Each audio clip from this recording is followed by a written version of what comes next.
you want to bet? I'll bet back 35. You bet front 35. What are we going to bet? The loser has to put a bumper sticker on their car? No, I wouldn't do that. I wouldn't agree to that. Mayo experience. Mayo experience. Mayo experience. Mayo experience. Experience.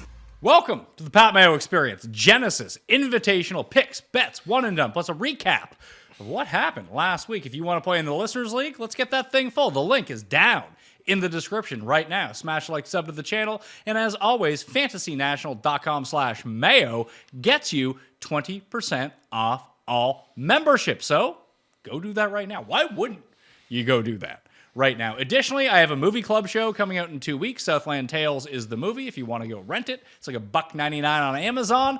If you want to pay attention to the show, or you just skip it. One of the two. No show next week for the Mexico Open. However, I believe that Tambo is going to sit in my seat and do the Mexico Open DraftKings picks and preview. So we will have content for that coming out. We already have the bets in on Finau from the first week of the year. I like Vegas, Jake Knapp, and I might have to go with Paul's boy, Andrew Novak, Geoff Fienberg, who tried to put on a little bit of run in Phoenix this week. Yeah, Novak. Well, Novak hung around. Phoenix was a shit show.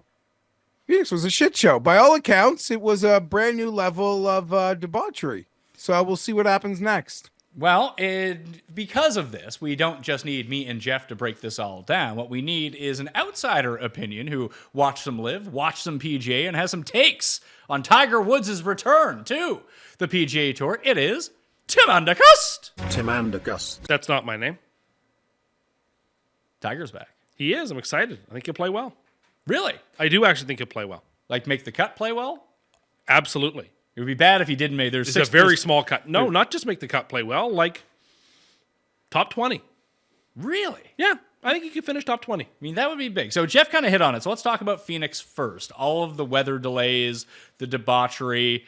This is 2 weeks in a row where the PGA had really lined up well to kind of get people excited for at least the players into the Masters and try to create some sort of momentum, but the weather has not cooperated whatsoever. Like, although I don't like the limited field events, having your best 80 players play at Pebble Beach without the amateurs ruining everything on the weekend is a perfect situation for the PGA Tour, one of its most famous courses, and then you don't get the final round. Phoenix is just a tournament everyone wants to go to. They want to watch. People get excited for it, even with the not as strong field. It was still a good field. We had the names at the top of the leaderboard, but Saturday, I mean, we had the frost delays every day. The cut got pushed to Saturday. They tried to get to play the holes. It ran into the Super Bowl. It's never a good thing.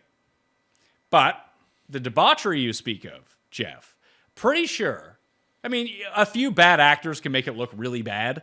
For one thing, it was a record crowd there on Saturday, and I think the thing that pushed it over the top was the weather delay. When you just have 100,000 people standing around drinking and doing absolutely nothing. And like no one's patrolling, there's no golf going on. They're just left to their own devices. That is not a good recipe for success. They were not using the waste management water bottle refilling stations.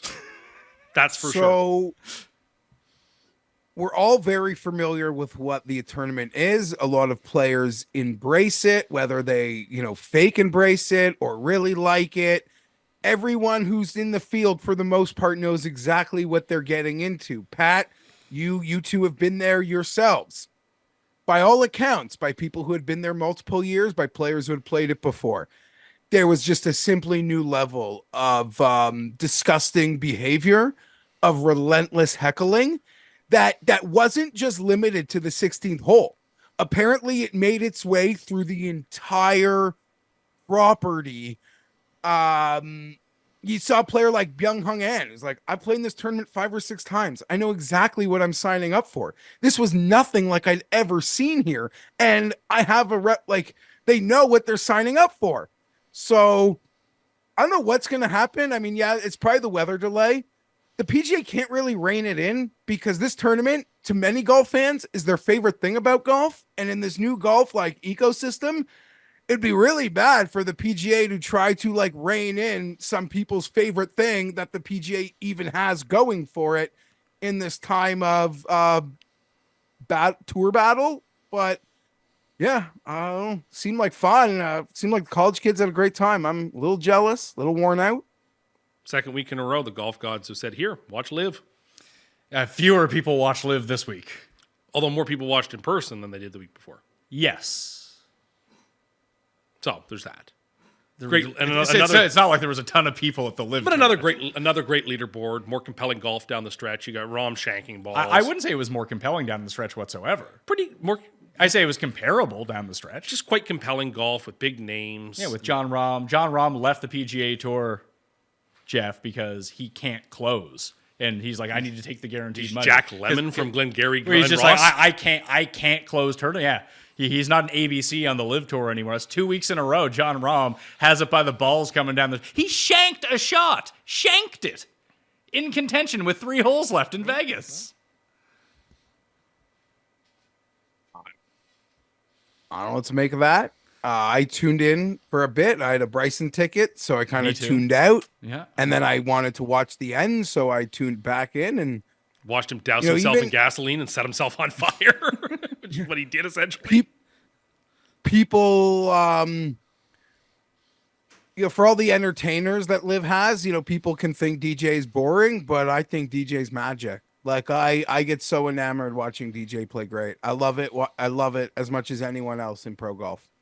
Felt like Bryson's turn. He was up by 2. I had a bad weekend when it came to the outrights because I think that Bryson was the leader going into the final day, and he just didn't have it on Saturday on Live. I had Thigala, who was leading going into the final round, and dude just had nothing in the final round. Just all day Saturday, he had absolutely nothing. Even at the beginning of the 3rd round, when he was the leader, he came out and bogeyed the first 2 holes on Saturday.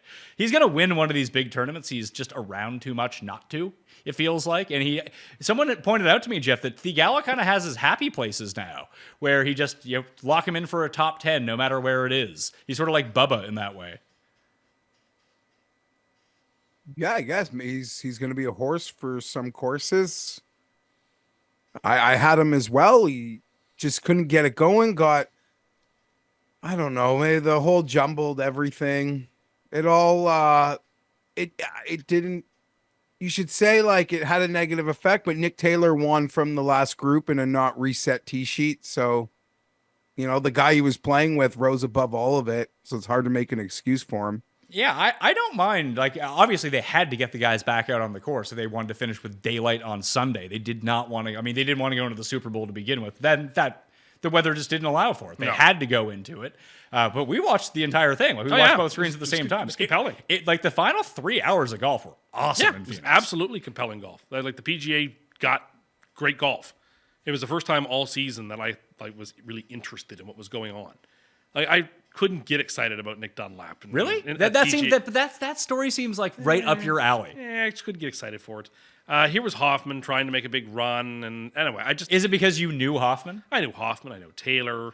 There are names I know. Scheffler, Thigala. Scheffler, yeah. Spieth. The reason why Liv's got a great strategy is because they just have big names. And so it's the same thing with this. So when the big names are in the hunt, and you have maybe one guy you didn't expect there, that's what you want. I mean, That's Nick the Taylor's guy. not a big name. Well, now he's won 2 PGA Tour events in 6 months. Or 7 months. So he's getting there.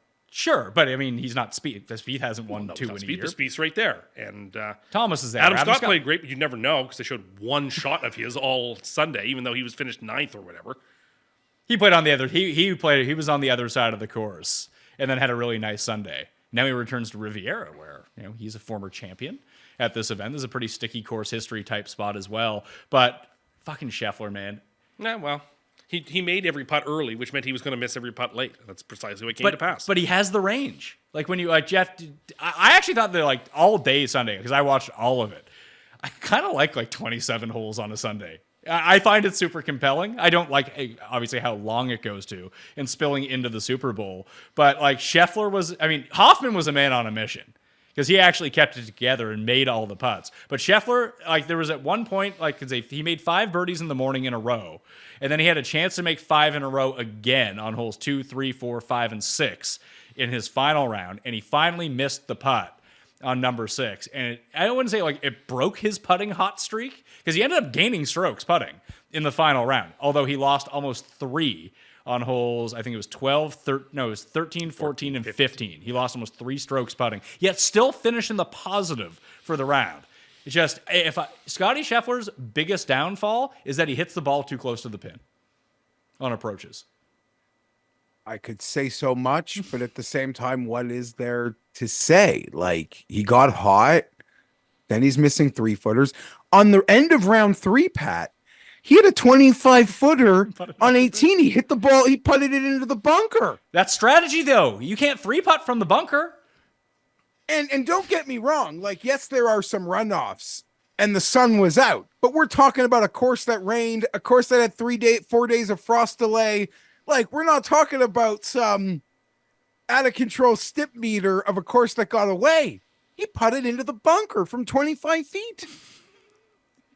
Not good. And everyone is funny because that happened, and then you watch like Thigala and Taylor come through. I actually think Taylor hit it pretty close. Thigala had exactly the same putt, like on the next group through, and put it to like an inch. Mm-hmm. Like no one even came close to doing what Scheffler did. No.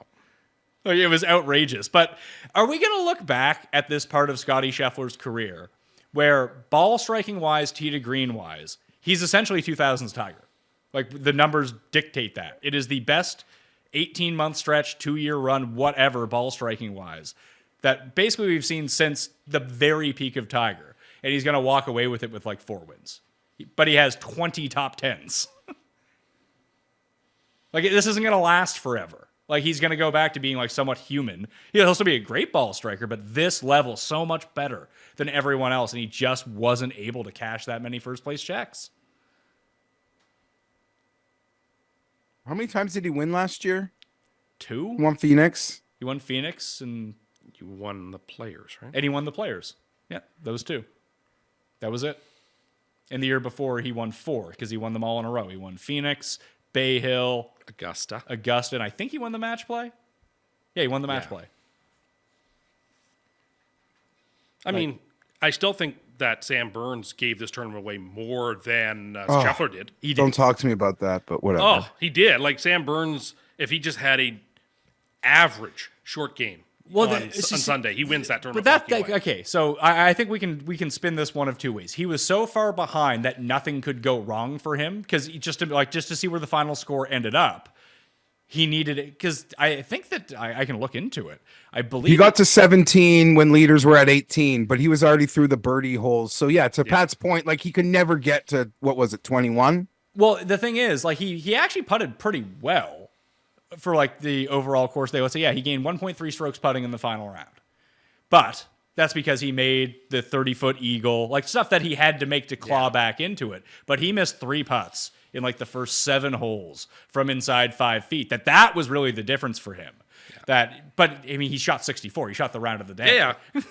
But you're thinking like, oh yeah, but it was out there for him. Like, the way that he was driving the ball was amazing. I just Taylor was having problems going right all day Saturday. No, all he day. knew to hit that bunker on 18, but the ball just pops out out of it. Yeah, you got to happen both times. Well, they talked about him teeing it up low. I mean, that's why you tee it up low. Like, Hoffman looked like he was falling over on every drive, just dead center every time. Well, and he was walking around with that poor back brace on during. I said to Pat, we were watching him warm up on the range and like going to the guys. He still has his back brace on. This is not good for those of us who desperately. That's a heating pad. Whatever it was, I was like, I really want Hoffman to win, but this is not inspiring confidence. But he didn't play poorly in the playoff. No, he just got beat. Yeah, like Hoffman didn't do anything wrong. He just got beat. There was a point like when we were, I forget what hole it was. It was probably like 4 or 5. Like, Taylor was playing like crap. Mm-hmm. But even on number 3, like, he had to take a penalty. Yeah, the unplayable. Yeah, and then he had to hit it below the tree to get it back into the fairway on the easy par 5. Got a 5 on that hole. Put it in the bunker, and then he put his bunker shot to like 2 feet and saved par that way. Like, the amount of scrambling he did was outrageous. Like, if it was 60 feet from the rough getting it up and down, that was to 5 feet, and there was he birdied 5 of the final 6 holes, including the 2 playoff holes. Every time that he stood up to a 15-foot putt, it was just in every time. Thigala was the opposite. Yeah. He missed that putt on 11. It felt like he finally had some momentum going, and he was only a shot back, and he stuck it. It was a beautiful shot on probably the hardest par 4 on the course. Like, he hit that draw in, he hit the hill, and he had it to like 8 feet, and he lipped out the putt, and that was the end of Thigala. Yep, that was it. Nick Taylor's week even like before Sunday. It was literally like when JT's amazing in big tournaments and he has to lay up to like the 120-yard range and then he sticks it to 4 feet to make par. There was twice, round 2 and round 3. He didn't just do what he did in regulation and the playoff on 18. His scrambling on 18 in rounds 2 and 3 may have also won him this tournament because he was short of the green, had to lay up, had shit drives, and he hits it to like 3 feet. It helps that he shot like 60 or on Thursday. Well, yeah, that got him. He a had head all those start. strokes to play with too. When you shoot 60 at a course, which is happening a lot these days, people are shooting in the 50s. Yeah, you got a bag. You got the 60s strokes early all the time now. You put them in his back pocket. Well, I mean, congratulations on your 180 to 1 hit. Yeah, it's fantastic. We saw a lot of people in the PME universe hit Nick Taylor tickets. A couple people thanked me because they're like, yeah, thanks for the tip on Taylor. It's like, it's the 1 week all year I didn't bet Nick Taylor. I bet him at every tournament. I don't know why I didn't bet him. Shortest odds of the year to win. Yeah, 125 to 1 or something like that. That's the range. It's either you take, 20, less than 15 to 1 or shorter, or you take someone who's 100 to 1. Yeah, not That great middle range has zero value anymore. Not great for Well, Geoff. I'm going to lose a lot of money this week Oh, me too. Trust me on that one. because I'm already loaded. I feel very don't good think I've about been who's this going to win this week, actually. Very good about who's going to win this week. Okay. interesting. We'll see about that. So let's just talk about Hoffman a little bit. Sure. They said on the broadcast, so there was 2 things that I didn't realize. I didn't realize that he was on the Players Council and now he wasn't. And Kisner kind of kept making the point that It's awful. like it's horrible to be on. It takes up a lot of your time and you can't focus on golf. And that Hoffman would always stand up for stuff that was good for the tour and not good for him necessarily. Like he was beloved.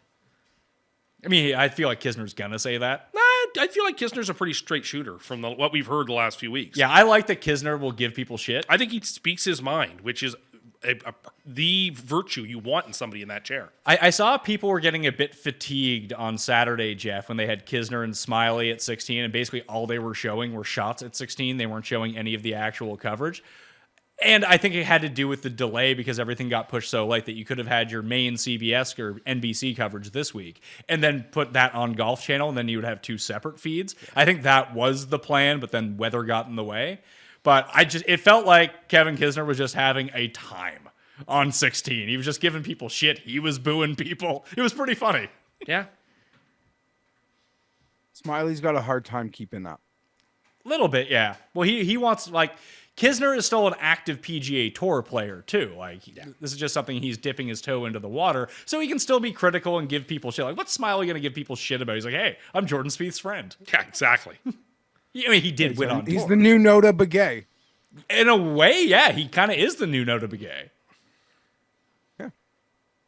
So, yeah, I'm with you on that. So, what did you enjoy from the tournament? We did notice that Kitayama and Spieth saw every inch of that course. And Kitayama, and particularly, he was everywhere you don't want to be. But But Spieth, I expect that too, I suppose. But it was just like Kitayama was doing a Spieth impersonation. and he made one, when he finally made that bogey. Yeah. It was just like, yeah, that's Kitayama's second bogey of this. Of the whole tournament. How is that possible? He's been in every zip code except the fairway all day. It's like, oh, here's Kitayama in the desert. Oh, here he is hitting from a cart path. It's like, what's going on here? Spieth is this is my favorite Spieth ever. I was annoyed, obviously, as longtime listeners know, early when he was taking money out of DJ and Kuchar's pockets. And then I gloated for a bit as my prognostication came totally true. And then he was easy to cheer for because he hit rock bottom.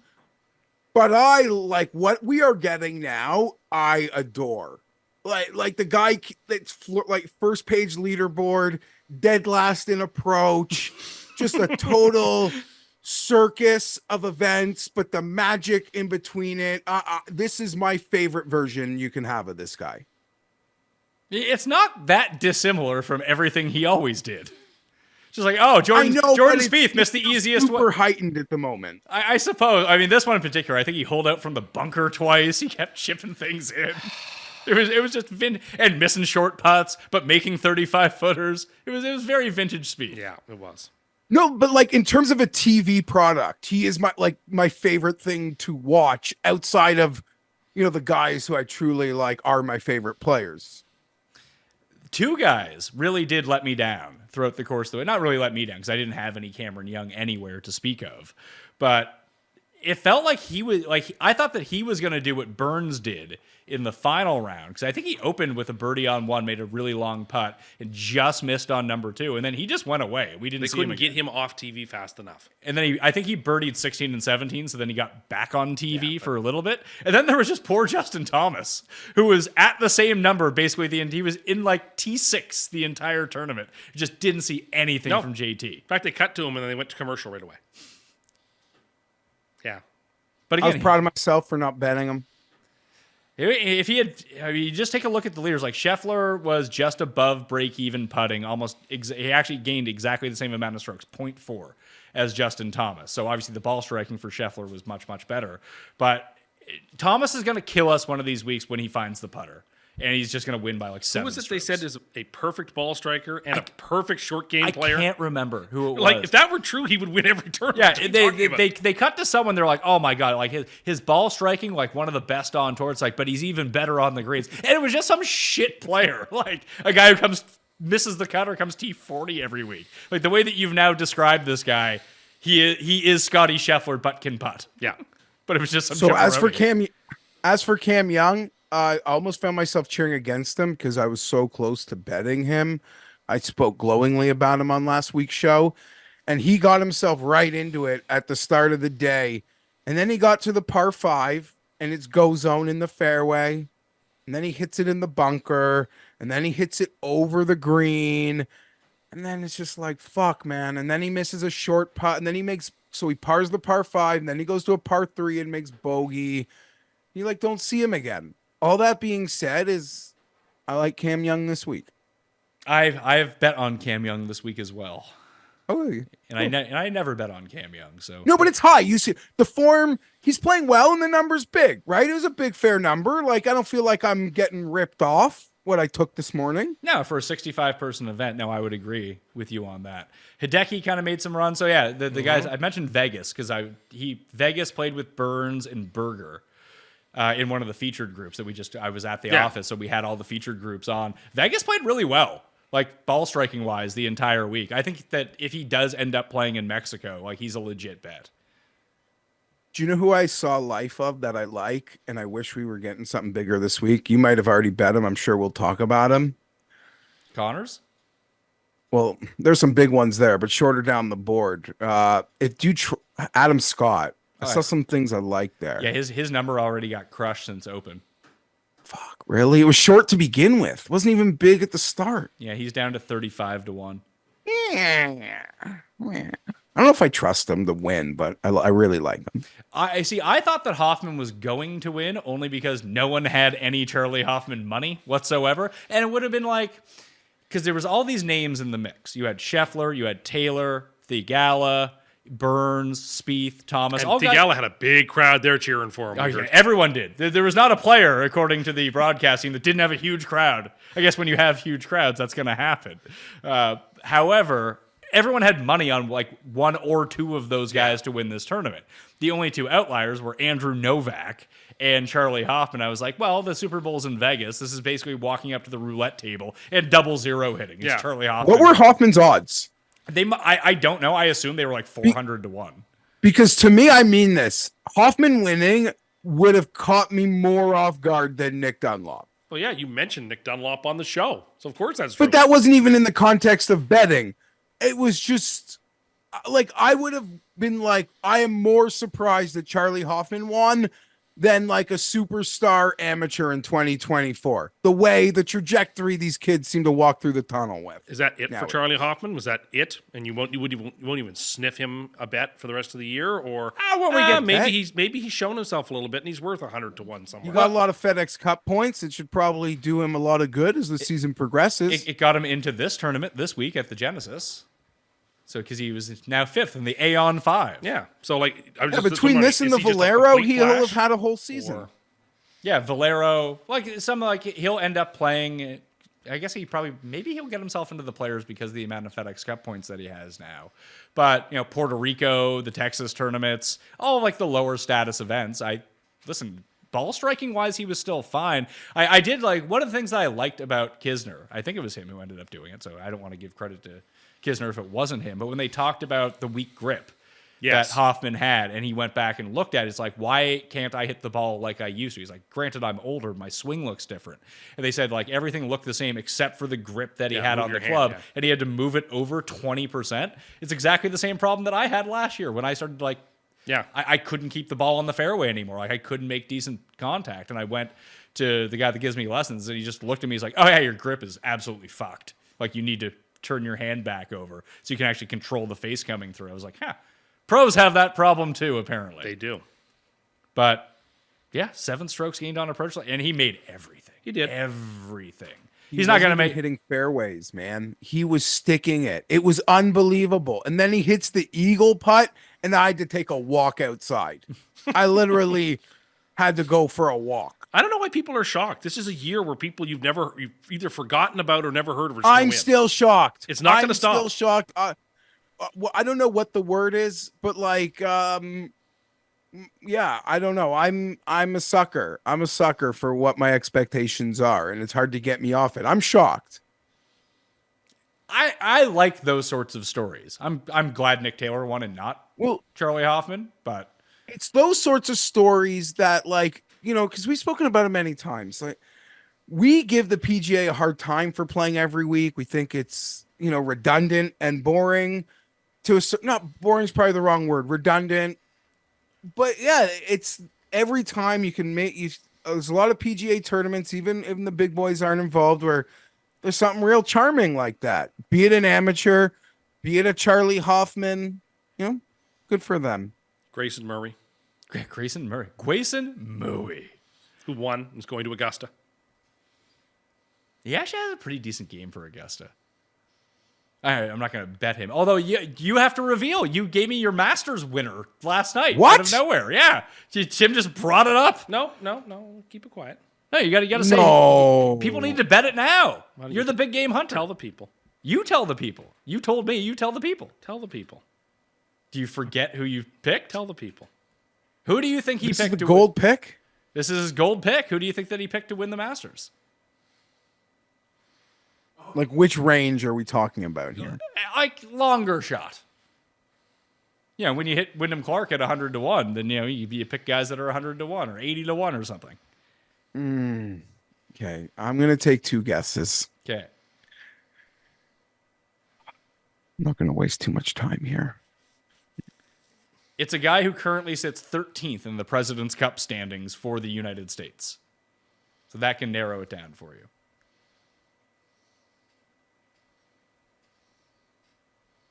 Will Zalatoris? Nope. There's your one guess. What's your other one? Well, it's not Taylor Gooch. Keegan Bradley. Brian Harmon. Oh, okay. Fuck off. What do you mean? He I mean, like, and if I he's good just, at I'm Augusta, not, I he's don't good at want to Hogan's live in Alley, a too. world. So you like him this week too? I think if this, like Kapalua, is a good comp course for Augusta, then the guys who play well at Augusta play well here. Bubba played well here. Phil played well here. Rory plays well here. Rom plays well here. it's all the guys that were like ranked number But 1 or 2 guys in the who do world. really well at But the guys Augusta that were National. ranked number 1 or 2 in the Just world. saying, there's a comparison between Augusta National and this track. Yeah, I agree with you. We've seen a lot of crossover, but it's mainly from the very best Because both of players. those courses are draw hitter courses. Yeah, Or left-handers. And lefties Because play- they... Hey, lefties. Mike Weir has won at both those courses. There you go. Harmon, who just won the last major, is very live to win at Augusta. And this week. He is a consideration this week. Is he the guy that you said that he's your one and done pick this week? No. Are you saving him for Augusta? No, I'm going to use Rom at Augusta. Yeah, you should probably use the live guys or Brooks. Yeah, or DJ. Or now. DJ. DJ's looking great. Is Bryson in the Masters still? Yes, he won the 2020 Yes. U.S. Open. So he has he's 2 still more eligible. years. Yeah, Okay, that's good news. So there's your Masters pick. Your one Masters of them. future. One of them. I like Brian Harmon a lot. He to me reminds me of a left-handed Zach Johnson so much. And of course, Zach Johnson won the Masters. Do you think Brian Harmon was out yelling at the fans in Phoenix too? That was an awful sight? Like, I don't know why Zach Johnson needs to do this. He was basically Shooter McGavin. I don't know why he Damn you people! Go back to your shanty. Maybe he should have Don't call maybe me sir. Don't sir me. maybe he should have focused a little more on being a better Ryder Cup captain. It's a bad look. Like, I can imagine being like endlessly frustrated with what was going on, but just like, Don't go. He doesn't have to play in that tournament. yeah. Don't go. So Nick Taylor is on the President's Cup team now. 100%. Yes, after the second win, and like he's third in points too. Like he's And probably we're in Canada. Yeah. And Like, yeah, it's- but like Tim had told me yesterday that if Taylor had come in fourth, that he would be a lock on the team. I think I don't think that would have been the I think case. Weir would have taken him irrespective if he'd earned the points. I think everything Canada golf wise, if you kind of earmark that a Canadian has to be on this team in Montreal, that Connors is always the pick. I think he and Connors are going to be teamed up together. I'd play them together. I wouldn't play them together. I would I put him the first group out. No, I just don't think their skills match up. They might end up doing that, but I don't find those country teams really work out all that often. Even Maybe. like, you know who never does that, Jeff? The Ryder Cup team. It's not like, oh, you're from Spain, you play with the other Spain guy, Did they not put Rom and Sergio together, and they got Yeah. crushed. And Molinari played with another Italian golfer too, did he not? I mean, the only other time an Italian golfer's been on the team is when his brother played on Maybe the they team. played them now. together. I mean, it's so hyper rare for us to have two Canadians together, but we've seen the make the team to even have the option to pair together. We've seen the South Africans roll like Charles Louis have crushed You gotta do something. together. So You're Yeah, a well, massive underdog. You got to yeah, do yeah, something. and but- there's but no the- way but the we pre- haven't but the seen pre- the but the- Aussies. The President's I mean, Cup. it's- Yeah, so you're exactly right. We've seen it happen time over time. You know what the common thread is there? They lose every fucking year. Well, maybe you try to get the crowd Yeah, on listen, my that side. dominant. I still love the dominant Dillette Day pairing 1 year, but I don't know. I mean, I'll tell you who's licking their lips when they're hearing about a Connors Taylor pairing. It's any American golf fan. Hey, right now, Chris Kirk and Eric Cole are on the team. So like, door open here if the teams were selected today. But yeah, Nick Taylor's it. We've got now our second Canadian, and it would probably be pretty hard for a third one to crack it. To be You wait till honest. Weir wins the Masters, and then he has to be a player captain. Players pick. Well, I mean, there are 5 Canadians inside the top 20 in the standings. I mean, everyone besides Pendrith has won on the PGA Tour in the last calendar year. Like Svensson has a win, Mac Hughes has a win. Liv took all the Hadwin all doesn't, but he's up there. There's actually 6 Canadians inside the top. Liv 20. took all the international players. Didn't want any Canadians. No. But the top right now it's Tom Kim, Jason Day, Nick Taylor, Sung Jae, and Griot with Ryan Fox, Ben An, and Minwoo Lee. Ryan Fox. Yeah, we really need Cam Smith and a couple of those guys. Yeah, a couple of the South Africans, couple of the Hideki. Aussies. Yeah, well, Hideki's outside. Hideki will most obviously be Be a on the pick, team. yeah. Hashino won on the DP World Tour, so he's up to like 17. Shout out Tom Jacobs. Yeah, Jacobs hit it. That was nice. Tommy boy. You know, Adam Scott is probably going to end up being on the team just because. Yep. I mean, although he's Yep. playing some pretty decent golf at the moment anyway. Anyway, I just wanted to check in on the President's Cup because, I think we still all plan on going, right? That'd be fun.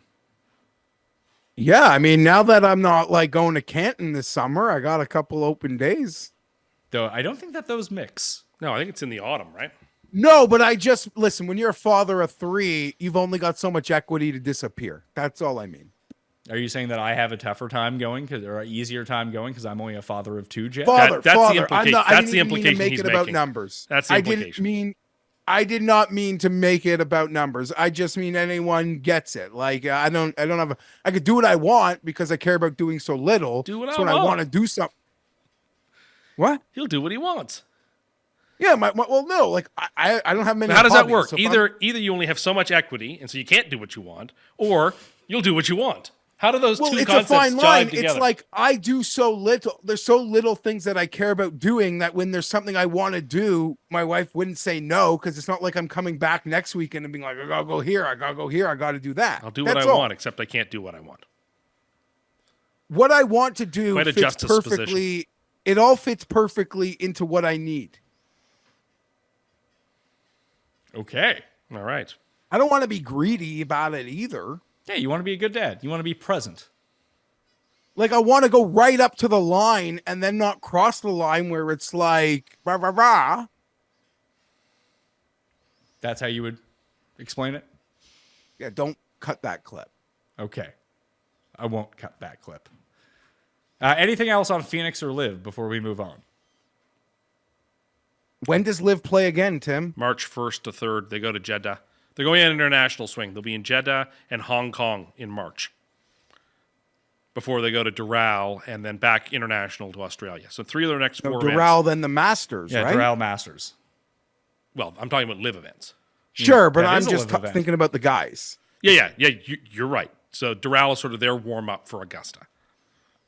I'll tell you, I wish Liv came to Toronto. It They does. almost did. The pulpit is where they were thinking about Well, playing. the crowds, and I got some on the ground reports that the crowds were quite sparse. Kind of embarrassed, like people. There was not much going on, but I would absolutely go watch these guys. And from what I've seen, like you can get as up close and personal as you want. So I would have a blast going to a live event. I think they will have one in Canada soon enough. I mean, the most logical place for Liv to play in Canada is Mickelson National in Calgary. Yeah. Like I said, there was one in Toronto called the Pulpit or the Pulpit Bench or something. That's the one they were thinking about going to. I don't know anything about it. It's actually a shame they haven't, because then they could just put like another flag on there, like, look at where we go. It's just an easy, and it's such an easy thing for the big name guys who pretty much live in North America. Like, it's not an issue. I don't know. Whatever. I wish they would. It does seem like that one that the first one that they had was that the Centurion Club. Yeah, in London, yeah. Yeah, it seems like that one's just like you might as well not go do it. It doesn't seem like anyone in London really cares. No. I don't even think they're going to that track this year. They're going to a different one, I think. Are they? I think so. But yeah, if they went to any place in Canada that the PGA has ignored, I'm telling you, the Canadian sports fan would support it. I mean that.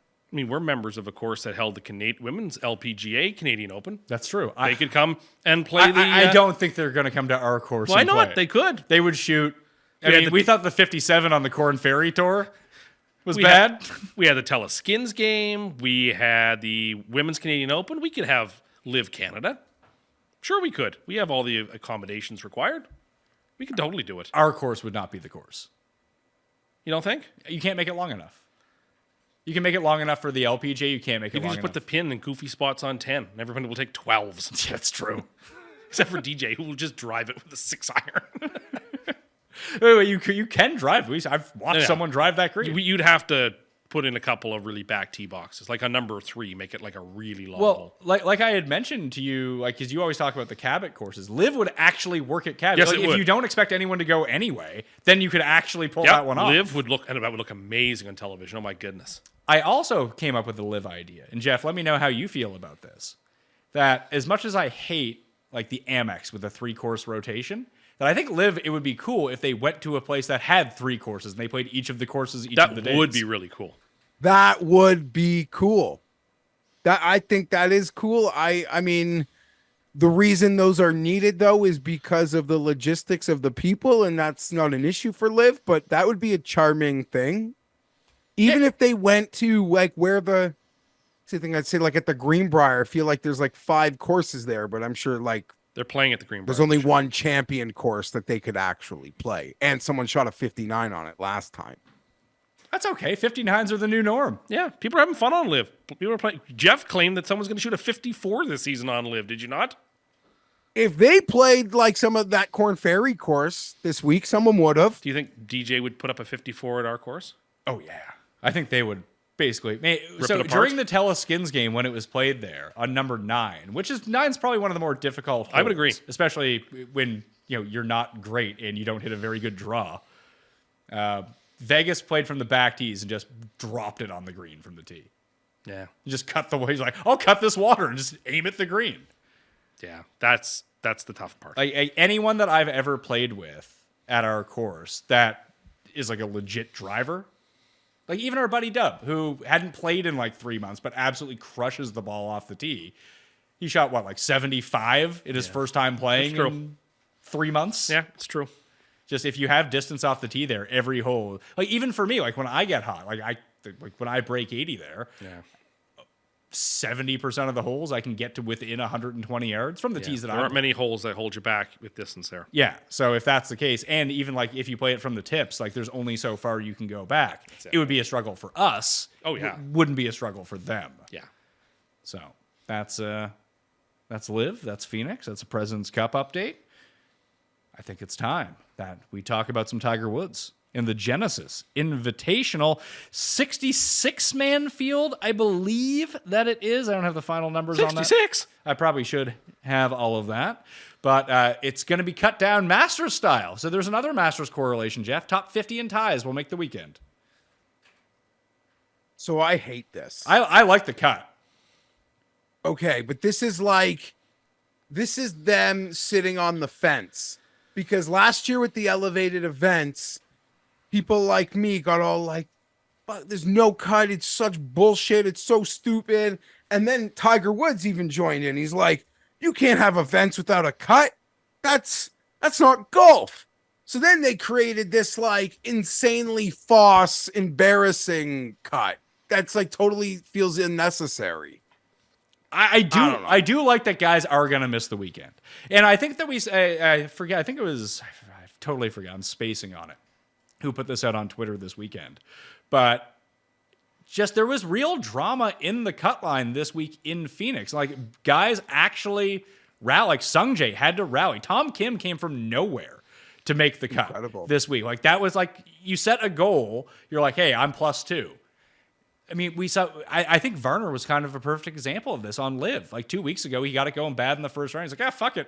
Like, what am I playing? I have to go out and play. I'm out of it. The networks don't seem to care about the cut line, though. They don't. But I don't understand it. Like, they have to know that people are watching on Friday evening to see who makes the cut. I would tend to agree with you, but that's not how they do golf. Like, there should be like a split screen of like cut watch. Yeah, I said the very easy thing. Like, it'd be one thing, and I see people are, because more people have been talking about this, Geoff. I see that you're very tired there.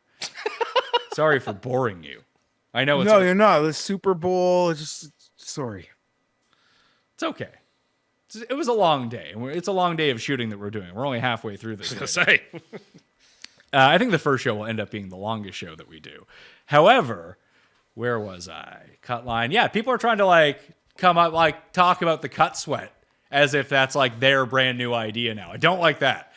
I mean, I do want to see the cut. I would be very disappointed that if I was not somehow involved, if there is at any time in like the next 20 years, if there finally is a cut sweat, I would like to be involved in it in some sort of way. So I've been the biggest champion of this for the past fucking 10 years. And all the Johnny-come-latelys, here's my idea about the cut sweat. But here's how you actually do it. Because it's tough to do, bouncing around. We don't have cameras at every course yet. Maybe that can come. And I've mentioned this a few times. This poor guy, man. Oh, my God. He's fading here on the line.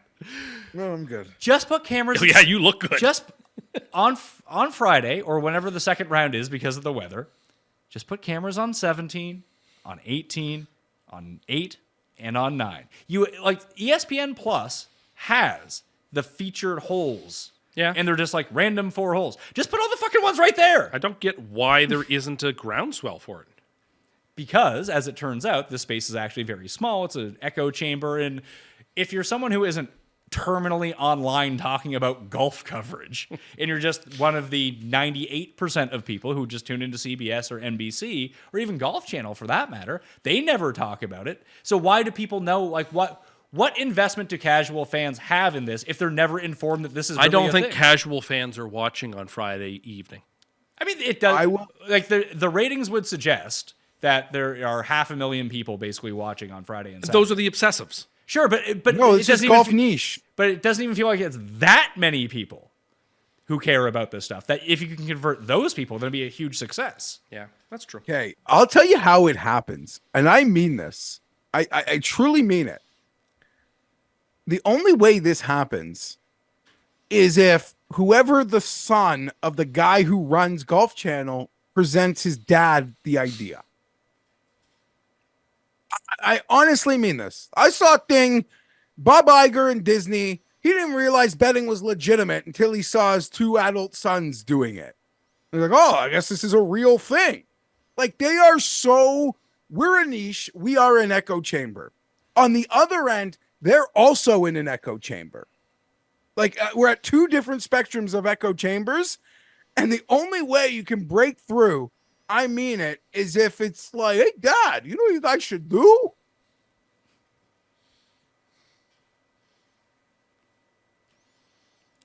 In the course of the next 2 weeks, Geoff and I are talking to Richard Deutsch about sports media properties, and I'm going to release I talked to Joe Iadone on the Preferred Lines podcast about how to make this viable with some of the new investment in the PGA Tour of what they should do with this stuff. But I do think that they should be running this stuff out at these limited events because there are just fewer players. You can actually kind of do it right now. Like, do the test case right now. Get on top of it. Because it seems like a thing that's just going to be in the ether and people will talk about and they'll say, oh, we did it at the Players. Like, that's fucking great. That's once a year. The worst thing is that they start talking about the cut line when it's nowhere close to what the cut line's going to be. Like, the commentators don't know anything about They're the like, cut oh, line. it'll be 2 over because it was 2 over after Thursday. And they looked at the standings. Or like what the current standings are. They're like, oh, yeah, well, I don't see how it couldn't be there. It's like, really, it's going to be like 2 shots away from that. Yeah. But let's talk about Tiger a little bit more. You think that he's going to do great? I think he's going to play well. I don't think he's coming out to play if he doesn't think he can play well. And so I think he's going to play well. But what are we talking about playing well? I told you, top 20. Like, that's a big ask. It I is know it's a big limited ask, field but it's event. a limited field event, and I think he's been working hard, and he wouldn't be out here if he didn't think he could, represent himself well. I think he's going to play well. And, like, would that be surprising? People who are 6,000 to 1 are winning this year on the PGA Tour. So, like, what I'm saying is perfectly in line with that. Does that just make him an auto bet because he's 200 to 1? Yeah, I mean, why not? He wouldn't be close to the longest odds this year. I think he's 130 to 1. At DraftKings Sportsbook, he's 130 to 1. You can find him at 200 to 1 if you look around a bit. No, he's not going to win, but do I think he's going to play? He'll have one really good round, and that'll be enough to make him top 20. Do you want to bet? I'll bet back 35. You bet front 35. And what are we going to bet? The loser has to put a bumper sticker on their car? No, I wouldn't do that. I wouldn't agree to that. Those are stakes that would be way too high. Because I just think Tiger admits himself, like, man, replicating, he can play for cash. He could hit the putts pretending. He so many times admits, like, he cannot replicate the game. Like the 6-footers for the game. He cannot replicate that with cash because he's too rich. He cannot replicate that out there with the boys. He can't, and game reps. He acknowledges it all the time. And I think he's more realistic about what he's doing here. He's being a host. He's unveiling a new brand. Maybe that's happening as we're doing this. I'm not sure. I think there's a lot here. He's never even played well here. I don't think it's bold, but if you say top 20, I'll take you on back 35. Well, I'm looking at the odds right now. So Tiger Woods to finish inside of the top 30 is plus 130 right now. That's not too far from So yeah, so 35 would probably be like over under 35th. Seems like to a be coin like flip, yeah.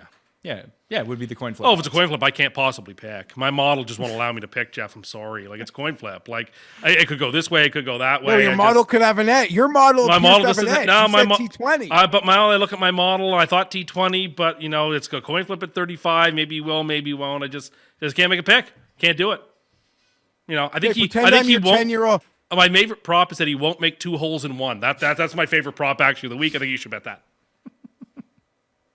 What's that good to? What do you mean? Yeah, minus 30,000.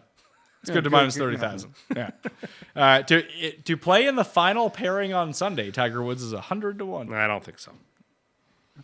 It would be. I went over this on the research show, so I don't want to. It was kind of like my cold open. I might start doing that. I thought the research show that I did this week was the best research show I've ever done in terms of being an actual show. The research, who knows?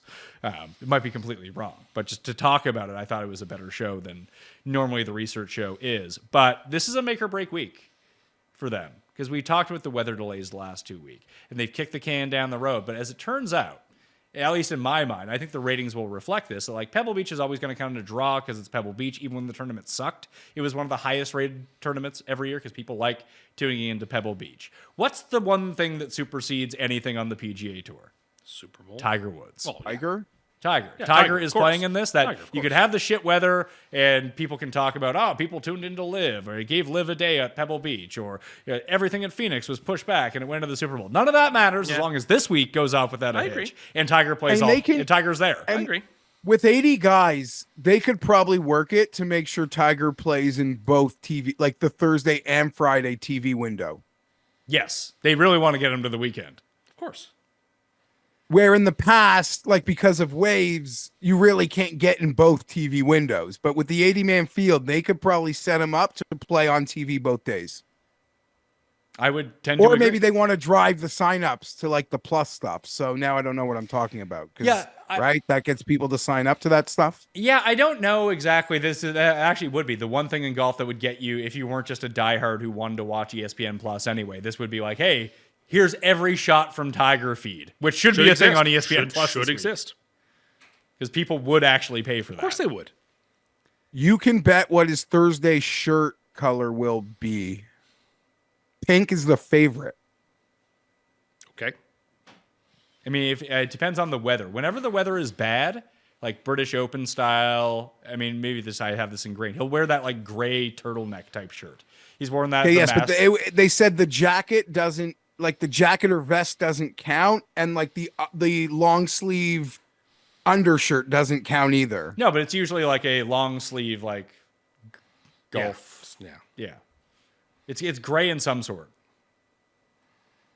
Yeah, he usually wears it at the Open, but on those like early Masters, like when it's a bit chilly, he tends to wear them there as well. Let's get into the odds though, because I think this is going to be a fun tournament to bet on. Hopefully, the favorites or some 4,000 to 1 winner doesn't end up coming in. But at DraftKings Sportsbook right now, Scotty is the favorite, plus 650. Rory's 9 to 1. Victor is 12 to 1. Xander is 14. Cantlay is 16. Homa is 16. Morikawa is 16. Oberg is 18 to 1, as is Justin Thomas now, is down to 18 to 1. Opened at 28, went to 18. It makes sense. He's played really well here over the course of his career, and he's coming off his worst finish of the year, T12 last week. So he's playing some pretty good golf coming in. I have bet one of these guys so far, Geoff.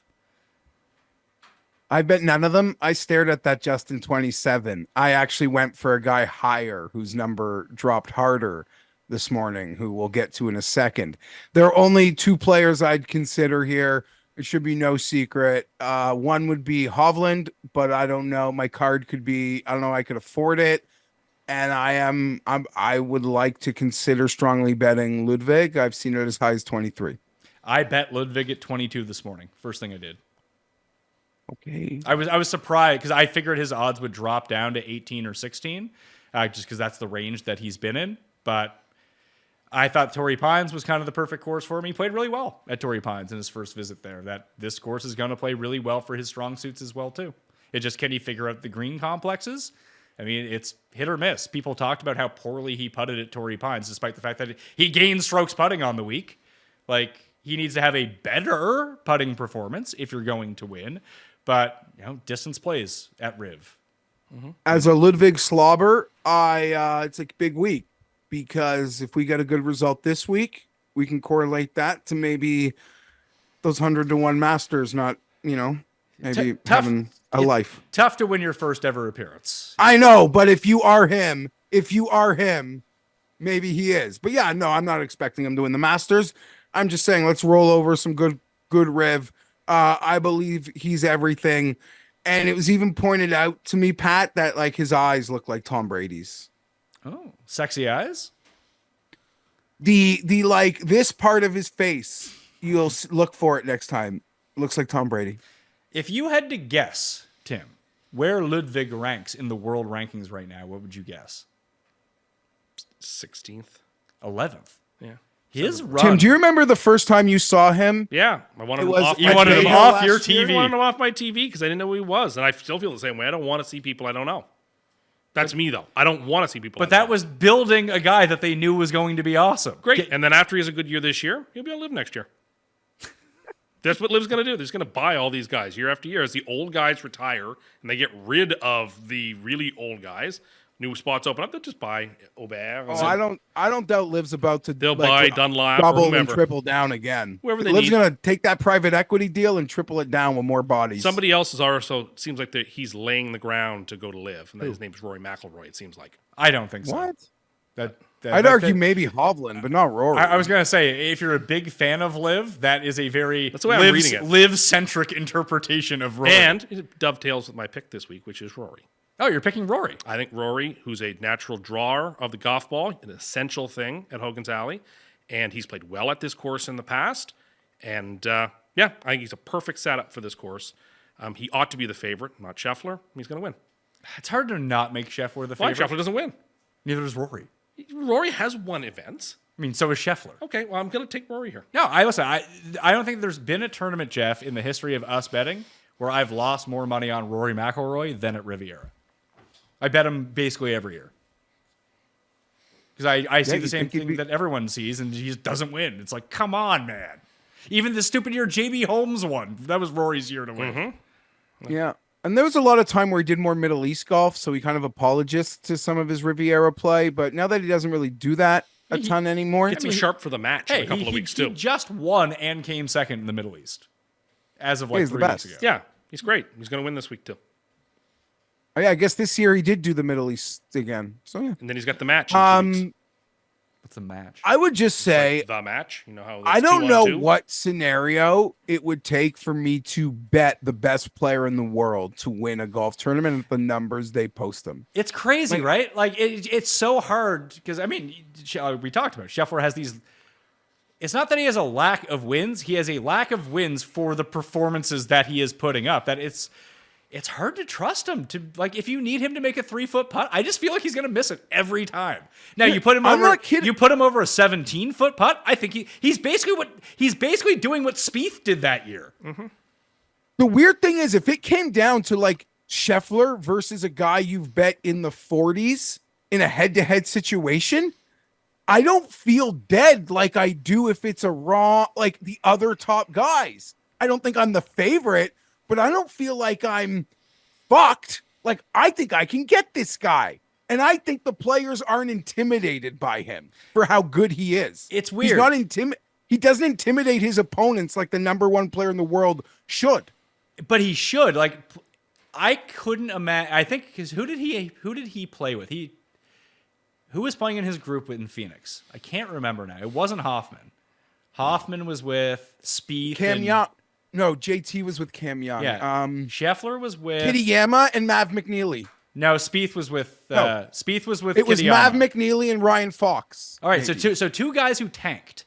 Basically, McNeely ended up getting back there, but Fox had a disastrous. McNeely and Gim. I'm sorry, McNeely and Gim. I'm sorry. So two guys who basically went away from the spot that they were at, and McNeely got some back late, so he ended up with a top 10 finish. I think it's super intimidating playing with Scheffler because he puts the ball to 12 feet on every fucking hole. Every hole. No matter where he drives it, what happens, it's just like, oh yeah, here's Scotty. He's going to But he doesn't bring the roars for the crowd. And he doesn't convert enough. But I think that when you're playing with him, like that much pressure that's put on you in his playing group, you're like, how is this guy doing this? I could see like, that. I'm in the middle of the fairway. I put it to 30 feet, and I'm going to have to He'd be a very frustrating match play golfer. Well, he's very good at match play. Exactly. But at the same He's more time, suited you for it, dump really. you dump a 20-footer on top of his 8-footer and then watch what happens next. Sure, but I'm saying that the guys that play with him experience a lot more pressure than the guys that are in other groups. Yeah, I agree with that. Fair, you see it, you feel like you got to try to keep up, or at some point you're going to break and he's going to Keep hitting come it to through. 12 feet. I could see that. I'm just saying, as a guy that loves to bet golf, as a guy, Pat, who was never like, we did shows for years. I could bet the top. I have no problem betting DJ, like eating chalk sandwiches. I could never do it with this guy, I think. See, I haven't, so I can't. I've bet Scheffler at a few major championships, and the really weird thing is, although the fields are a little bit better because the live guys are there, whatever, I don't feel like his actual win equity changes at all, no matter who's playing. Like, either he's going to win because he makes putts, or he's going to lose. Like, all things being equal, like, there's a reason that, I mean, I know that the live guys aren't factored into the world rankings right now, but there's no case that you can make that really Scotty isn't the best player in the world. He's amazing. I know, but he's won the most times. He's picked up the major, and he comes basically top 5 in every tournament. I trust Rory more with his long irons. I do not. And this is That's probably the course where you a little need silly. and this is the course you need long irons at more than any other course. So why do you trust him more? I just do. I just think I'd rather have him with the long iron in his hand than anybody in this. I field. think that's a very you have some perception that's wrong there. Well, that could absolutely be. I'm no expert, but I would trust Rory with his 5 iron more than anybody else. I would trust And I'm an expert at having perceptions that are wrong, so I can sometimes see if someone else might have. like Bomber, Seamus Power, because his name is Power. Yeah, cool. This is not a long course, but the course is a weird setup. But it is a long course. There Yeah. are 4 short holes. Well, there's one that's like a par 3.5, essentially. Yeah, number 10. I talked about it extensively on the research show. It's my favorite short par 4 on. So, on like, Earth. are Morikawa and Tom Kim in trouble here then? Or not trouble, but No, because they're legitimately the best long iron players in the world. And they have to hit way more than everyone else. The reason that guys like Rory and the Bombers do so well at Riviera is because they hit it so far off the tee that they don't have all of these super long approach shots. There's long par 4s there. True, but they're not. Man, these guys hit it fucking 350. Yeah, that's true. That's true. Like, they're gonna have long irons. It's the course that has the most shots above 175 yards on tour. But a long iron for if Scotty Scheffler is 210 away from the hole and Brian Harmon is 210 away from the hole, it's not a long iron for Scotty Scheffler. He's just gonna hit a 6 iron. It's a mid iron. yeah, but that's the Sergarius thing is that like it's still a 6 iron. What do you mean? Like they're just it's crazy how insane these guys are. I know, just this place feels like it has some of those U.S. Open. Like I don't know, like Yeah, for me, the hardest I holes on know, the like, course I are the personally longer agree, par like- 4s. Yeah. Well, it makes up to her because 1 and 10 are crazy easy holes. Well, 10 isn't an easy hole, though. That's the whole thing. 10 is hard. It's the hardest short par 4 on tour. okay, Pat. So Guys someone make messaged huge me. numbers. Someone messaged me. They've done a recent switch up on 10 that has limited the runoffs. They've started doing a renovation because the USGA's asked them for it for The I think it's Olympics? The Olympics? 2031. It's the Olympics, too, isn't it? Or Yeah, is that they- an LA oh, maybe Country the Club? Olympics. No, they're hosting the Olympics at Riviera. See, Pat, what happens is you do a research show and then people message me things. Okay.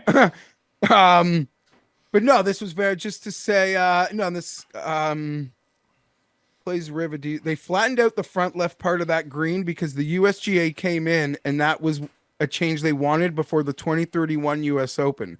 Obviously, it's not really going to change who you want to bet, but the runoff being crazy is not as bad as it used to be. Okay, and that will significantly change how that hole plays. That was one of the big things for that. It's the toughest green to hit inside 70 yards in all of golf, which is insane to think about, thinking about the amount of guys that get the ball not quite to the green or right next to the green.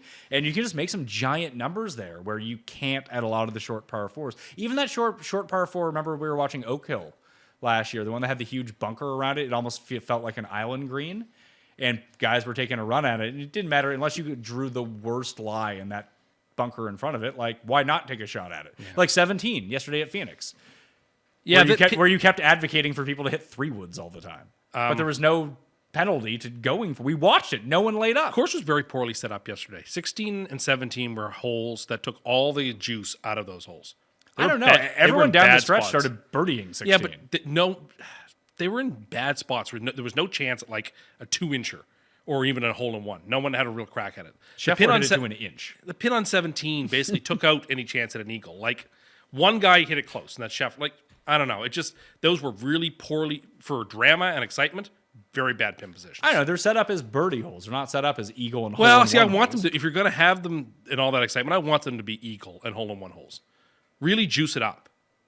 Because 18 is such a dud of a hole. Make 16 and 17 super exciting. But 17, the pin is always in that spot. Yeah, but because usually it is so lightning fast there. Sure, that you you really can- want people to be challenged by, if I take driver on this, I really risk ruining my hole.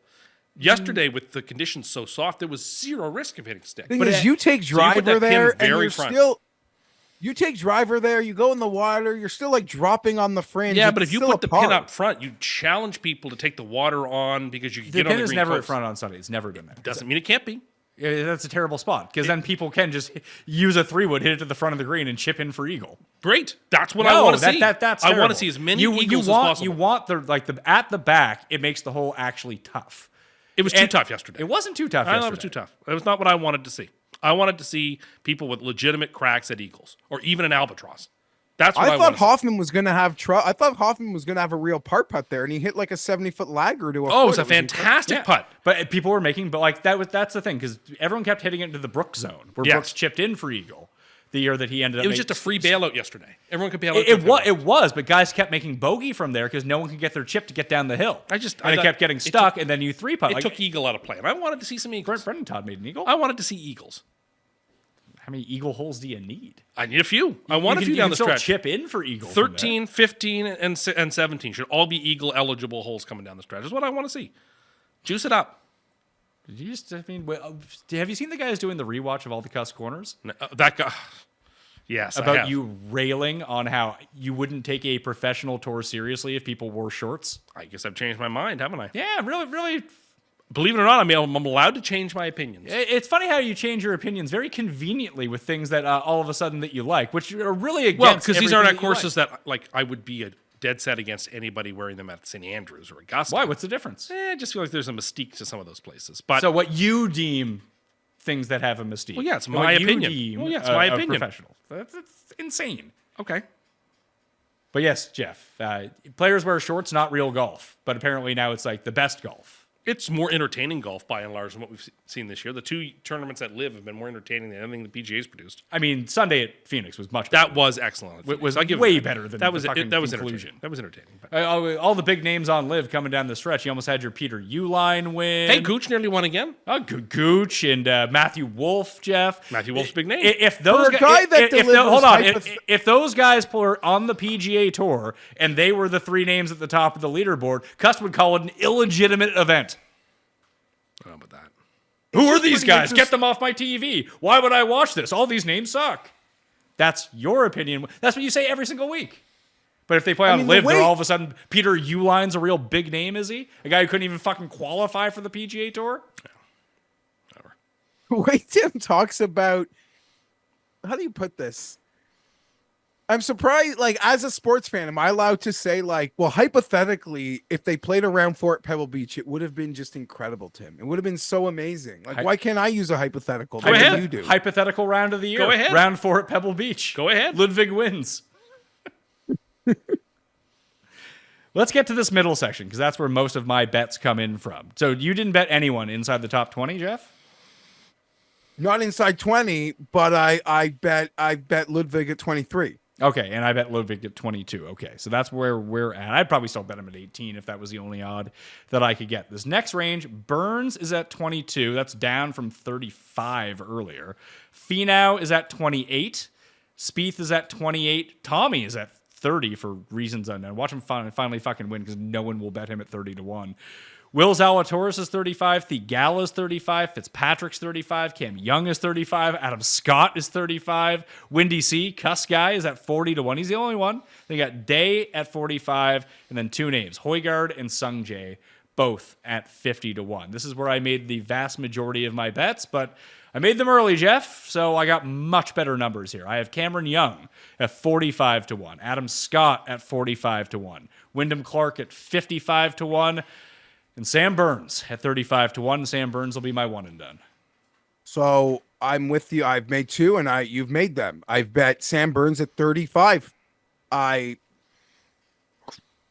bet him last week. I bet him at the Amex.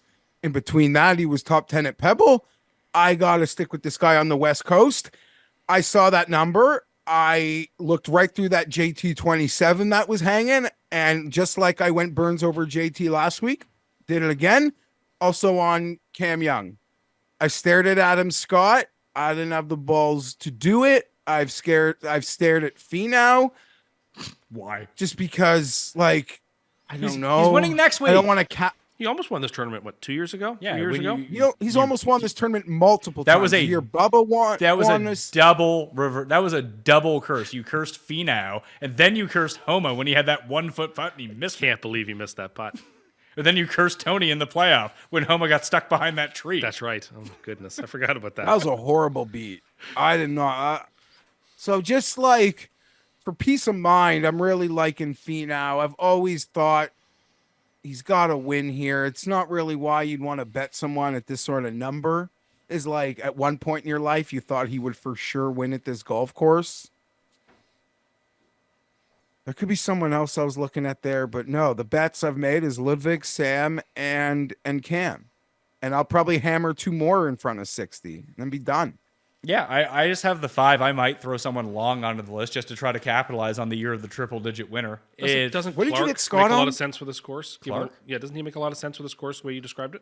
I bet him. Yeah, he makes a lot of sense. Yeah, He's absolutely. great. He's so I think he double bogeyed 2 or 3 in the final round yesterday, and he just went he was like minus 11 or Yeah. something going into the final round. He just went away. Silently, he's become one of the 4 or 5 best golfers, and no one talks about him that way. I mean, he's won 3 tournaments in the past 12 No one months. put- two signature but yet- events and a U.S. Open. Yet here he is 40-1 in a tournament where like that those odds are probably far too long for him. which he's is still 50-1. he's some places. he's 40-1 at DraftKings Sportsbook. That seems right now. like people. I hate to say they're sleeping on him, but they kind of are. I would tend to agree with especially with his skill set at this course. Now he's not a fader. This we know. Yes, he is not a fader. He basically hits the ball like Thigala hit the ball off the tee every drive. It's true. Just true. way What do you right. make of Thigala this week? I mean, he was the last cut. Like, I almost went back to him because this really should be a course where he plays well. You can hit the ball as long as you want, spray it all around, have a really good short game. I mean, I still have room to get there. List a good player at this course List could be very good. because he's long. But the problem is, like, List's history of not being able to chip or putt at this place is like, he's bad at putting anyway. He is especially bad here. Now, maybe he can run 4 good rounds. Who knows? But I wouldn't count on that. Okay. Genesis, yeah, Thigala was 6th here 2 years ago. No, last year he was 6th. I Terrible. was on him last week. I was tempted to stay. I'm just pivoting. But if he keeps his early sweet season ride going, I'll be real mad at myself. And you'll probably know early. No, I don't know about that. We thought it was. I kind of thought like he was the guy. Like after he kind of ambushed the back or whatever 9 that he ended up closing with in the second round, it's like, okay, here we go. And then he struggled in the 3rd round, but he fought back and he was the leader, tied with Taylor going into the final round. It's like Taylor versus Thigala. You know, Scheffler's still a bit back here. Like if someone has to hold off Scheffler in the spot, I really thought it was going to be him, and he just didn't have it. And Big Vince, who hit Nick Taylor, so shout out Big Vince, wanted me to ask you, Jeff, is Thigala just the new top 4 Tony? He's still so young, where I don't like, and he got a win recently, and he's contending in nicer, higher end events. So I'm not there yet. That's exactly what Finau does. He wins shitty events and contends in big events. But doesn't Finau win. was already like 30. So there's much more of a, and Finau was a late bloomer, and that's a fun story. But I don't, just because some guys are able to win so much right away, there's still a standard of golfer that I remember from like when we were younger that you kind of you got to take some lumps and then it'll all come. I'll have the full putting splits from Riv along with all of the other information that you need in the Mayo Media newsletter. That's where my column is residing. And anyone who is sub to that, thank you. I really appreciate that. And you get the show before everyone else does because it's the secret link in the show, or in the newsletter this week. So there's another reason. Sometimes there's just secret shows in the Mayo Media newsletter. Sub to that for free or just sub on Substack. The 100-1 guys, unless there's like, did anyone in that like 80-ish range, Jeff, do it for you? Because it doesn't for me. Why not Ann? Ann's top 10 in driving distance. Yeah, Ann's fine. Is that what you were looking up on your phone that entire time? You don't know what I was looking up. You don't know what I was looking up. You have no idea what I was looking at. But If I did play in this like around the 80s, it would be, bodies that I can just try to trust, like a Hideki or a Corey Connors. are you to the point now where you need to have an automatic one player who's 150 or longer? That's what I was thinking. Automatically, you just have to now.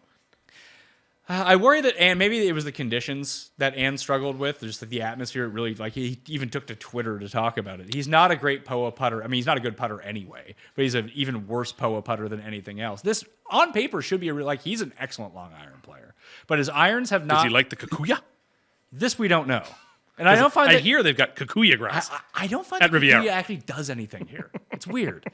But his irons have been really, I wouldn't say really bad so far this year because they were okay at Sony, but it's really been like driving, chipping, and putting for him. It's hard to trust a guy with like wonky irons. The only guy that you can kind of go to that has wonky irons ever is Spieth because he'll just find other ways to make birdies. Or Minwoo Lee. I mean, we haven't seen Minwoo beat a real field yet. I know. I'm starting to get worried. I was a little bullish. Okay.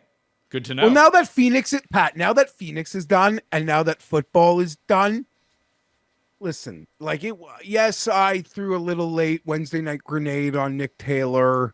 It's lovely. I had a horrible Super Bowl. And let's not pretend yes, let's talk about reality for a minute. Yes, Joe Flacco won comeback player of the year, but you're also looking at a guy that probably, had to pay the piper on $1,000 when Justin Herbert obviously didn't win MVP last week. So, it's not all roses. But what I want to say is now that football is over and my waste management futures are gone, I can start to see the futures clearly. It's not all cluttered in there. Although DraftKings really, when they say Jim Harbaugh, where will he be coaching week 1? They're really counting on him dying before they pay me out. They're really thinking maybe he dies this summer so we don't have to pay out Fienberg. But I'm not betting anyone over 100 to 1. I don't even care. Not here, not this week, not this field. Well, let's try to find someone. Okay. Over 100 to 1. Luke List.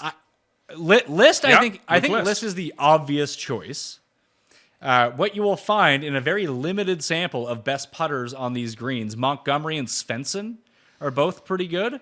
But I might actually go to a guy I bet to win this tournament last year, and he's 180 to 1 on DraftKings Sportsbook because I think he actually has the right profile for this course. And I just went back and looked. I was like, why was he so shit last year? Nick Hardy. What's that? Nick Hardy.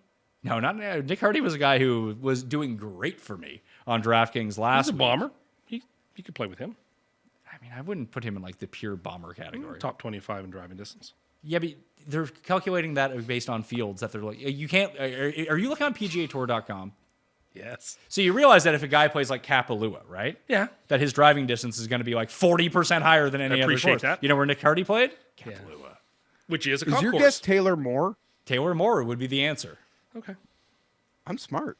There you go. You're genius, Jeff. Blind squirrel found a nut. No, I don't know. I could see why. You just looked at one of the 3 guys that are 180 to 1.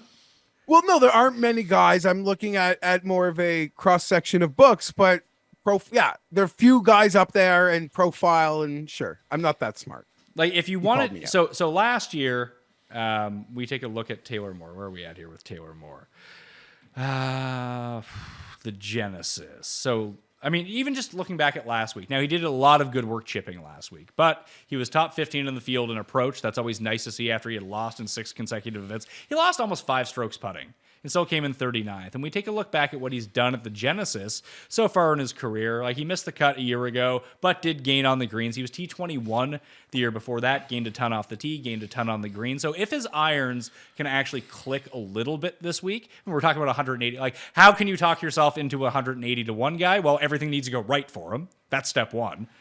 Step 2, does he have the required skill set to do it? He can bomb the ball. He can putt a little bit, especially on these greens as we've seen. And at least he's had a good iron week coming into the weekend. Had a good chipping week, but who knows on that. He's 180 to 1 is the way that I would look at it. I like that more than Hoffman. I don't think Bezadenhout's playing good golf, but this isn't a great course for him.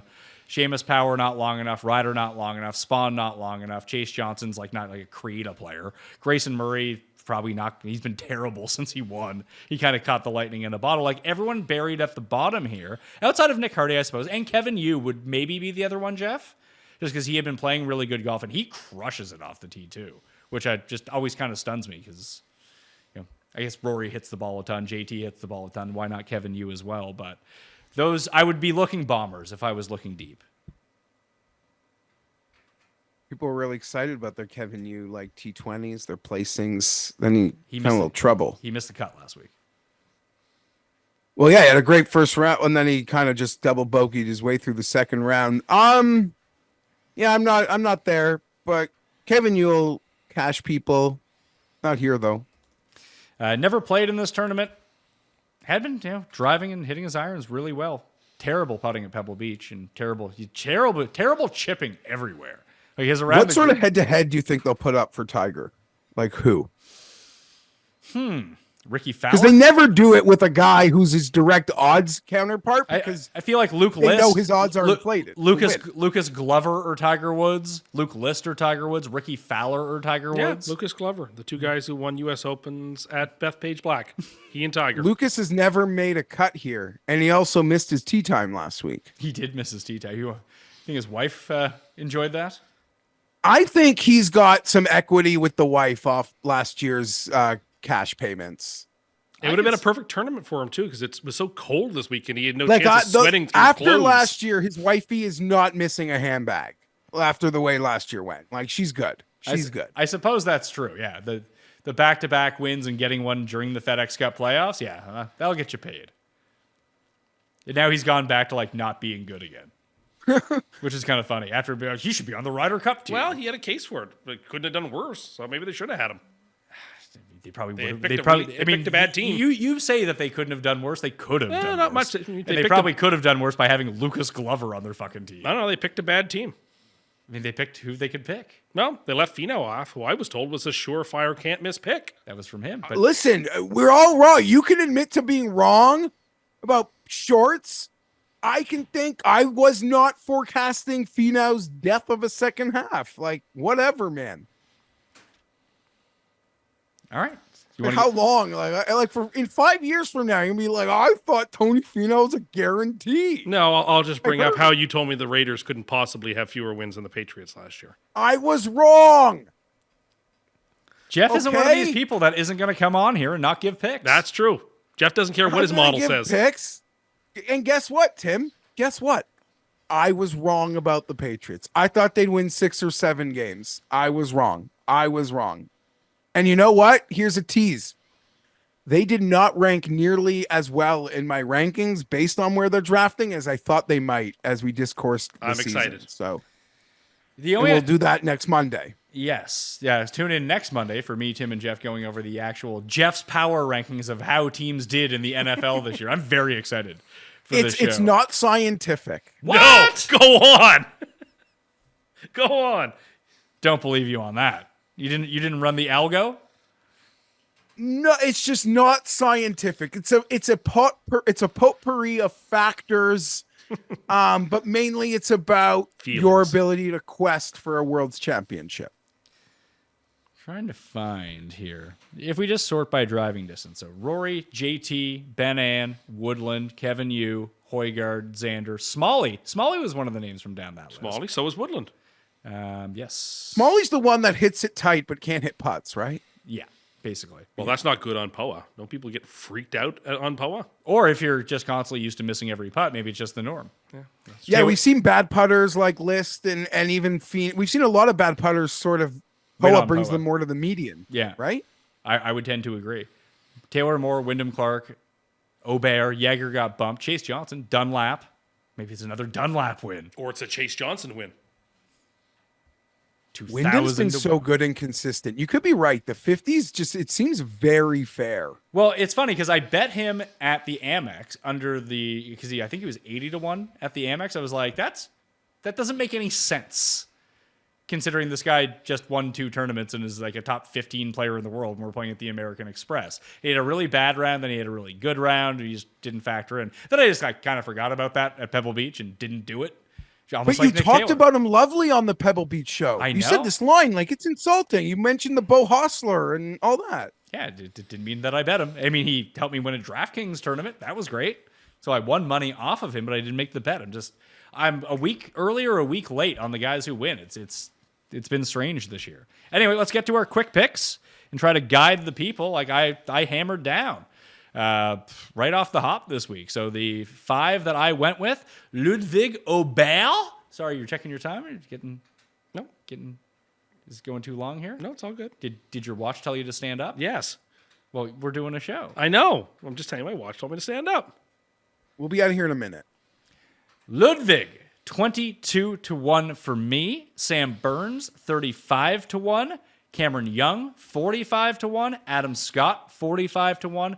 And Wyndham Clark, 55-1 are the 5 that I'm going with this week. I may add Taylor Moore. I'm going to add one of these bombs. And Jeff, there's still a chance that I add Theegala as well, because I don't want to miss out on that.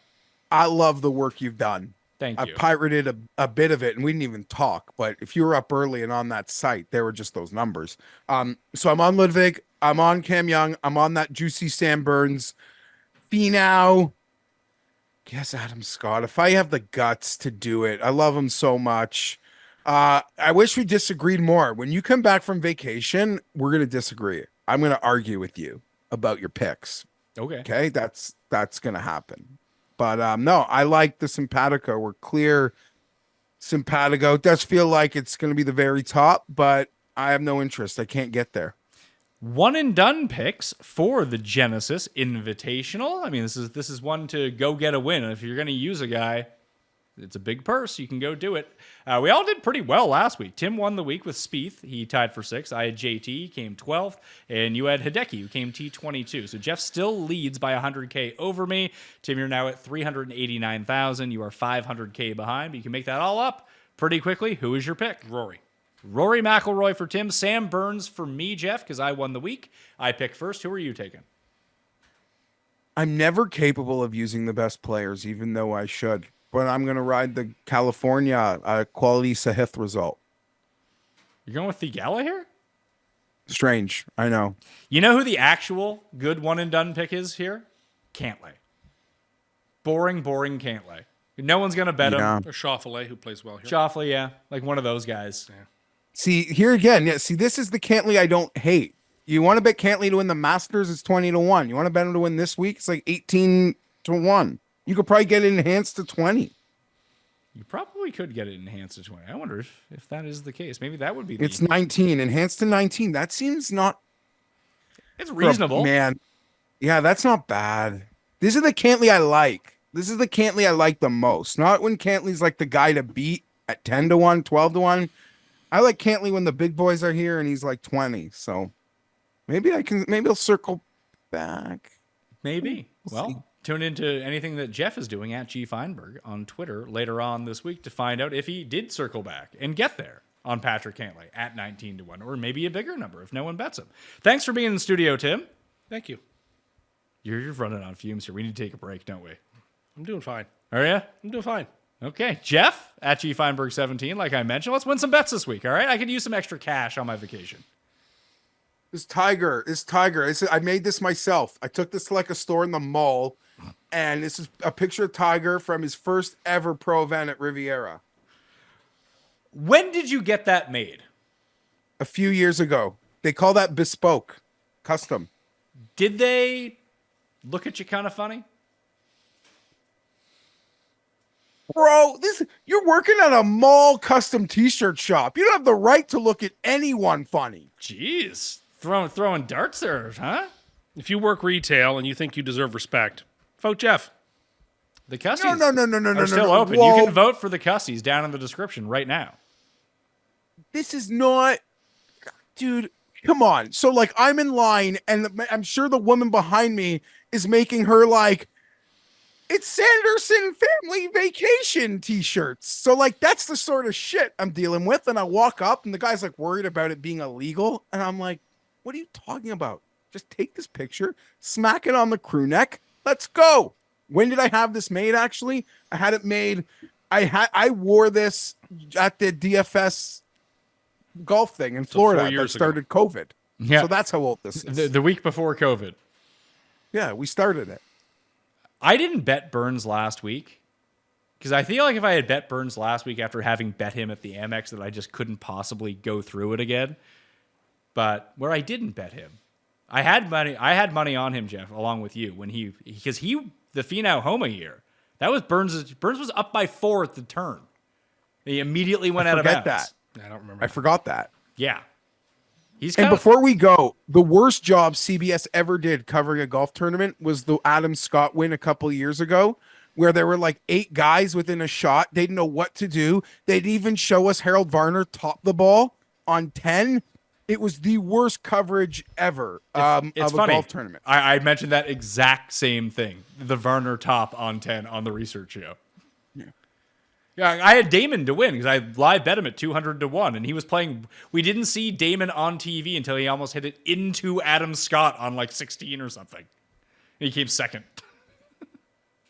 That was a shit show. All right, thank you all for watching, playing the Listeners League. That's down in the description. Make sure to check out the newsletter for the full column. That's where I'll have the bets updated because I'm probably not going to release a second newsletter this week, just being on vacation and all, but I can probably update that as we go along. We got a ton of shows coming for you. Tim is already standing up as I'm doing my extra. Not distracting whatsoever here. Just getting out of his seat. He needs to go stretch, I suppose. But we have media rights stuff coming up as it pertains to golf. Me and Byron, the Model Maniac, talking about the most profitable bets that you can make in golf. And a bunch more content every single day coming at you on the Pat Mayo Experience. Don't go anywhere, all right? We'll see you next time. Pat Mayo Experience! Experience!